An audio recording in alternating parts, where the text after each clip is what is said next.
जय माता दी। जैसा हम सभी को पता है कि वट सावित्री व्रत जो है 26 मई दिन सोमवार 2025 को पड़ रहा है। तो इस दिन पूजा की जाती है, साथ में व्रत जो होता है उसकी कथा भी सुनी जाती है, कही जाती है। तो हम आज आपके साथ में शेयर करेंगे कि वट सावित्री व्रत की कथा। साथ में इसमें पूजा में जो नॉर्मल चीज़ें लगती है, जैसे कि घी गुड़ है, कच्चा सूत मेन जो इसमें होता है, भीगे काले चने और कच्चा सूत होता है जिसके हम माला बनाते हैं, एक गौर के लिए, अपने लिए और कन्या के लिए बनाते हैं। बाकी पुआ पूड़ी बरगद बनता है, हमारे यहाँ ये सब बनता है। बाकी आप लोगों के यहाँ जो भी पूजा में बनता हो, बाकी फल बन चढ़ाया जाता है, मगर इसकी कथा सुनना जरूरी होता है। तो आज हम आपके साथ में शेयर करेंगे वट सावित्री व्रत की कथा। तो चलिए हम आपको सुनाते हैं वट सावित्री व्रत की कथा। तो मध्य देश में अश्वपति नाम के महापराक्रमी राजा थे। धन वैभव से पूर्ण होने पर भी वो संतान के अभाव में बड़े दुखी रहते थे। राजा ने पंडितों की सलाह से पुत्र प्राप्ति के लिए सावित्री की आराधना की। सावित्री ने प्रसन्न होकर राजा रानी को दर्शन देकर आशीर्वाद दिया और कहा कि तुम्हारे भाग्य में पुत्र तो नहीं है, पर मैं स्वयं कन्या रूप में तुम्हारे यहाँ जन्म लूंगी। इतना कहकर सावित्री अंतर्ध्यान हो गई। कुछ समय बाद रानी के गर्भ से साक्षात सावित्री का जन्म हुआ। राजा रानी ने उनका नाम भी सावित्री रखा। सावित्री सर्वगुण संपन्न थी। वह चंद्रमा की कला के समान नित्य प्रति बढ़ने लगी।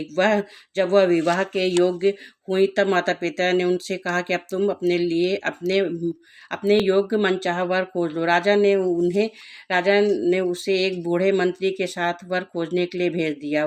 सावित्री वर ढूंढने के लिए रवाना हो गई। इधर एक दिन अचानक नारद मद्रराज अश्वपति से भेंट करने के लिए आए। संयोग से उसी समय सावित्री भी अपने लिए वर पसंद करके लौट आई।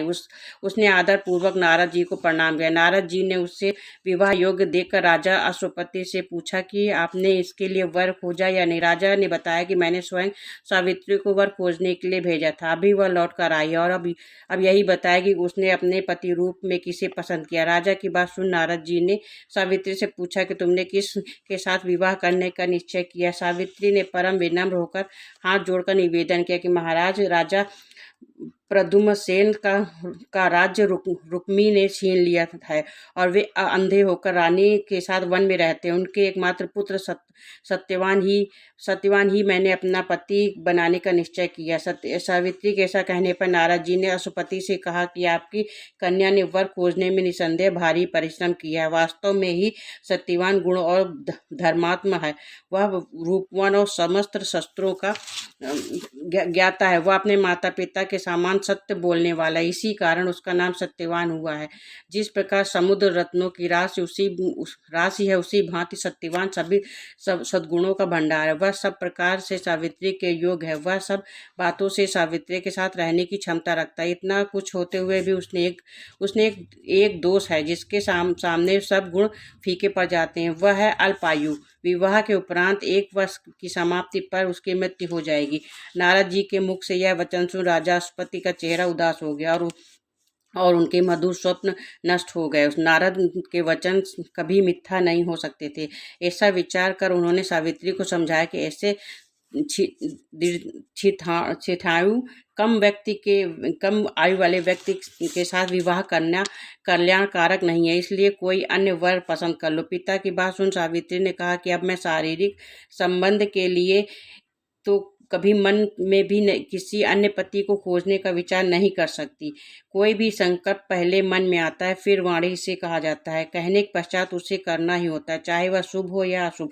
मैंने जिसे एक बार अपने मन से पति स्वीकार कर लिया, वही मेरा पति होगा। अब मैं किसी दूसरे का वर्ण किस प्रकार कर सकती हूँ। राजा एक ही बार आज्ञा देता है, पंडित एक ही बार प्रतिज्ञा करता है और कन्यादान भी एक ही बार होता है। जैसे भी है अब वह मेरा पति। मुझे उसके दीर्घायु या अल्पायु होने से कोई हर्ष या विषाद नहीं है। अब मैं अन्य पुरुष की तो बात ही क्या, देवराज इंद्र को भी स्वीकार नहीं करूंगी। कोई शक्ति मुझे मेरे निश्चय से नहीं डिगा सकती। मैं पुनः दृढ़तापूर्वक करती हूँ कि सत्यवान ही मेरा पति है। सावित्री का ऐसा संकल्प सुनकर नारद जी ने राजा अश्वपति को सम्मति दी कि तुम्हें सावित्री का विवाह सत्यवान के साथ ही कर देना चाहिए, यही उचित प्रतीत होता है। इस प्रकार राजा को समझा बुझाकर नारद जी अपने स्थान से चले गए।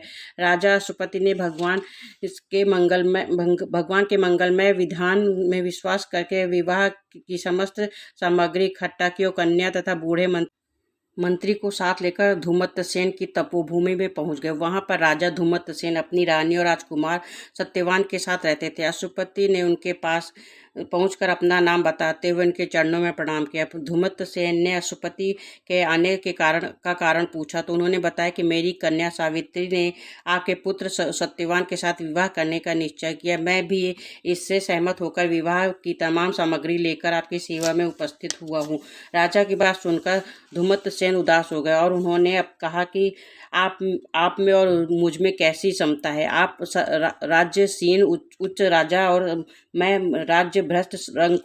इस पर भी हम पति पत्नी अंधे हैं, निर्धन है और वन में रहते हैं। आपकी कन्या वन के भारी कष्टों को न जानकर ही ऐसा विचार लिया है। महाराज अश्वपति ने कहा कि सावित्री ने इन सब बातों पर भली प्रकार विचार कर लिया। वह कहती कि जहाँ मेरे सास ससुर और पति निवास करते हैं वहीं मेरे लिए बैकुंठ है। सावित्री के ऐसे दृढ़ निश्चय को सुनकर धूमत्सेन ने विवाह की स्वीकृति दे दी। शास्त्र सम्मत रीति से सावित्री का विवाह सत्यवान के साथ करके राजा अश्वपति तो अपनी राजधानी लौट आया। उधर सावित्री मनचाहे पति सत्यवान को पाकर सुखपूर्वक वन में रहने लगी। नारद जी के वचन हर समय सावित्री कानों में गूंजते रहते थे। वह एक एक करके दिन गिन रही थी। जब पति की मृत्यु का दिन निकट आया तो 3 दिन पहले ही उसने उपवास आरंभ कर दिया। तीसरे दिन अपने पितरों का पूजन किया, क्योंकि वह दिन नारद जी ने सत्यवान की मृत्यु का बताया था। रोज की भांति उस दिन भी सत्यवान अपने समय पर कुल्हाड़ी और टोकरी लेकर लकड़ी काटने के लिए वन में जाने लगा तो सावित्री ने स्वयं उनके साथ चलने का आग्रह किया। सत्यवान ने उस माता पिता की सेवा के लिए उन्हें ठहरने की सम्मति दी। तब सावित्री अपने सास ससुर से सत्यवान के साथ वन में जाने की आज्ञा ले आई और उनके साथ वन को चलने की तैयारी की। सत्यवान ने वन पहुंचकर फल फूल तोड़े और बाद में लकड़ी काटने के लिए एक वृक्ष पर चढ़ गया। वृक्ष के ऊपर ही सत्यवान के सिर में भारी पीड़ा होने लगी। वह वृक्ष से नीचे उतर आया और सावित्री की जांघ पर अपना सिर रखकर लेट गया। कुछ देर बाद सावित्री ने अनेक दूतों के साथ यमराज के हाथ में पास लिए हुए देखा। पहले तो यमराज ने सावित्री को दैवी विधान कहकर सुनाया और फिर सत्यवान के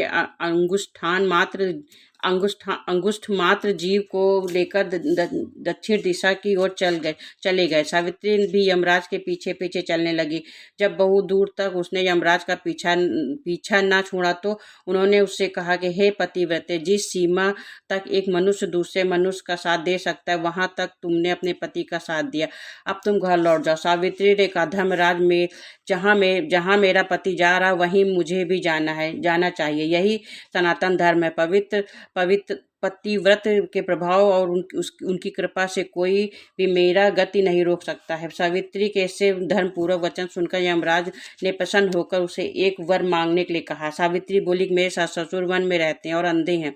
मैं आपसे यही मांगती हूँ कि उन्हें दिखाई देने लगे। यमराज ने ऐसा ही हो कहकर उसे पुनः लौट जाने की सलाह दी। यमराज की बात सुनकर सावित्री ने कहा, भगवान जहाँ मेरे पति देव जाते हो वहाँ उनके पीछे पीछे चलने में मुझे भी कष्ट या परिश्रम नहीं है। पति परायण होना मेरा कर्तव्य है। आप धर्मराज हो, परम सज्जन है। सत्य पुरुषों का समागम भी तो कुछ कम पुण्यों का फल नहीं है। सावित्री के ऐसे धर्मयुक्त और श्रद्धापूर्ण वचन सुनकर यमराज ने फिर कहा, सावित्री, मैं तुम्हारे वचन से बहुत प्रसन्न हूँ। तुम मुझसे एक वरदान और मांग सकती हो। सावित्री ने कहा, राजा धूम्रसेन का राज्य छीन गया है, वे उसे पुनः प्राप्त करें और धर्म में उनकी सदैव प्रीति रहे, यही वरदान मुझे दीजिए। यमराज ने वरदान देकर पुनः उनको लौट जाने को कहा, किंतु वह ना मानी और बराबर पीछा करती रही। उनकी ऐसी दृढ़ पति भक्ति देख यमराज ने प्रसन्न होकर उनसे तीसरा वरदान देने की इच्छा प्रकट की। तब सावित्री ने अपने पितृकुल की भलाई दृष्टि में रखकर 100 भाई होने का वरदान मांगा। यमराज ने सहस यह वरदान भी दे दिया और सावित्री से पुनः आगे न बढ़कर लौट जाने का आग्रह किया। किंतु सावित्री अपने प्रण पर अडिग रही। सावित्री की ऐसी निष्ठा और दृढ़ संकल्प देखकर यमराज का हृदय पसीज गया। वे बड़ी कोमल वाणी में बोले, हे सुवित्रे, तुम जो जो उत्तम धर्म युग और गंभीर युक्त पूर्वक वचन करती हो, त्यों तो मेरी प्रीति तुम पर बढ़ती जाती है। अतः तुम सत्यवान के जीवन को छोड़कर एक और वरदान मुझसे ले लो, मैं अपने घर लौट जाऊं। पहले तीनों वरदान पाकर सावित्री अपने ससुर कुल और पितृकुल दोनों का कल्याण कर दिया। अब केवल अपनी भलाई का प्रण सम्मुख था। पति परायण नारी को अपने पति की आयु वृद्धि के अतिरिक्त और क्या फल कामना हो सकती। यही सोचकर सावित्री ने सत्यवान से 100 पुत्र होने का वरदान मांगा। सावित्री के ऐसे युक्त पूर्वक वचन सुनकर यमराज बहुत संतुष्ट हुए और उन्होंने उसे वरदान हुए सत्यवान को पास से मुक्त कर दिया और कहा कि सत्यवान से ही तुम्हें 100 पुत्र होंगे। सावित्री की मनोकांक्षित वरदान देकर यमराज वहीं अंतर्ध्यान हो गए। वह लौटकर वट वृक्ष के नीचे आई। वट वृक्ष के नीचे सत्यवान का मृत शरीर पड़ा हुआ था। तभी उसने जीवन का संचार हो गया और वह उठकर बैठ गया। सावित्री ने सत्यवान का सारा वृत्तांत कह सुनाया और फिर वे दोनों खुशी खुशी आश्रम की ओर चले गए। सत्यवान के माता पिता को दृष्टि प्राप्त हो गई और वे अपने आज्ञाकारी पुत्र और सेवा परायण पुत्र वधु को न देखकर अत्यंत दुखी हो रहे थे। तभी सत्यवान वहां पहुंच गए। सारे देश में सत्यवती के अनुपम पतिव्रत का समाचार फैल गया। पर जननों ने महाराज ध्रुमसेन को ले जाकर आदरपूर्वक राज सिंहासन पर बैठाया। सावित्री अपने पिता अशुपति को 100 पुत्र प्राप्त हुए और सावित्री सत्यवान से भी 100 पुत्र प्राप्त करके दीर्घायु तक राज्य भोगा और अंत में वैकुंठ सिधारे। प्रत्येक सौभाग्यवती स्त्री को यह व्रत अवश्य करना चाहिए, जिससे उनके पति दीर्घायु और गृहस्थी में सभी प्रकार के सुख भगवान की कृपा से बनी रहे। जय माता दी।